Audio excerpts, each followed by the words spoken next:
Les signalements pour antisémitisme ont explosé en Belgique, surtout depuis la reprise du conflit au Proche-Orient. En 2 mois, depuis l'attaque terroriste du Hamas le 7 octobre et la riposte meurtrière d'Israël, UNIA, le Centre pour l'égalité des chances, a enregistré 91 signalements. Pour en parler, le directeur d'UNIA nous a rejoint sur ce plateau. Bonsoir Patrick Charlier. Bonsoir. Alors 91 signalements en 2 mois, dont les 3/4 pour dénoncer des propos antisémites. C'est énorme. Un titre de comparaison, l'année dernière, vous en avez recensé 5 par mois en moyenne. Oui, effectivement. Et en fait, on a proposé et nous avons présenté un rapport sur l'antisémitisme sur les dossiers de 2018 à 2022. Et on a fait une annexe parce que la réalité de ce qui se passe depuis le 7 octobre montre qu'il y a une montée de faits antisémites, de propos, de comportements, d'actes, de profanation de cimetières.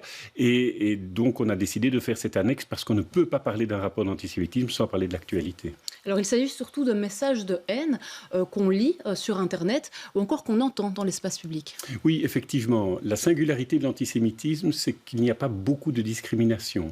Il est rare qu'on refuse quelqu'un pour un emploi parce qu'il est juif, qu'on refuse un logement à quelqu'un parce qu'il est juif, qu'on refuse Mais quelqu'un... ça existe quand même. Mais c'est assez rare. C'est 5% des dossiers que l'on ouvre, alors qu'en général, sur l'ensemble des dossiers, l'ensemble des critères, on est à 70% de discrimination. Par contre, des discours de haine, donc des incitations à la haine, du négationnisme, des injures à caractère antisémite, il y en a beaucoup, mais il y a aussi des actes et donc de la violence à l'égard des personnes juives ou des biens, on parle de profanation de cimetières, où des maisons sont taguées avec des tags et des graffitis antisémites. Alors comment est-ce qu'un dossier est-il qualifié d'antisémite au sens légal?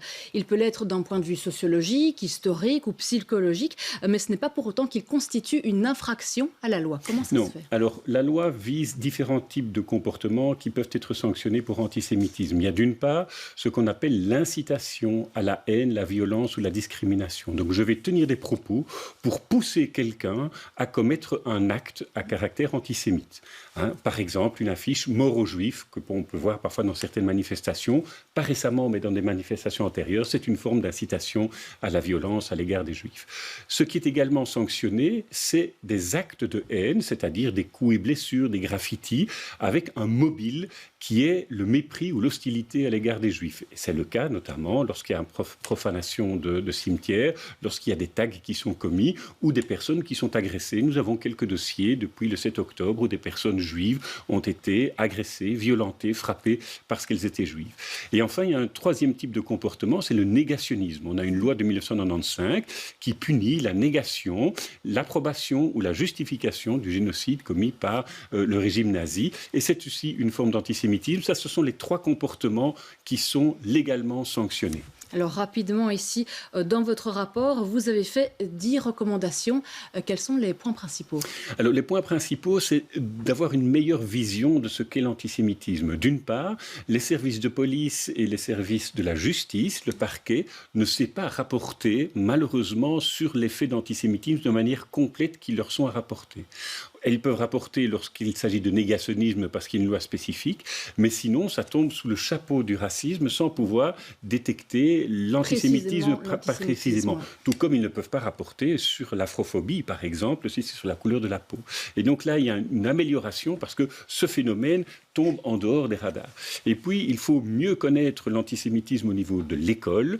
Il y a eu un rapport qui a été fait par le CJ qui montre en termes d'éducation par rapport aux autres pays, la Belgique a des efforts à faire en matière d'éducation à l'antisémitisme au niveau scolaire. Bien, merci beaucoup Patrick Charlier. On rappelle que vous êtes le directeur d'UNIA et votre rapport est à lire sur votre site internet. Merci beaucoup. Merci.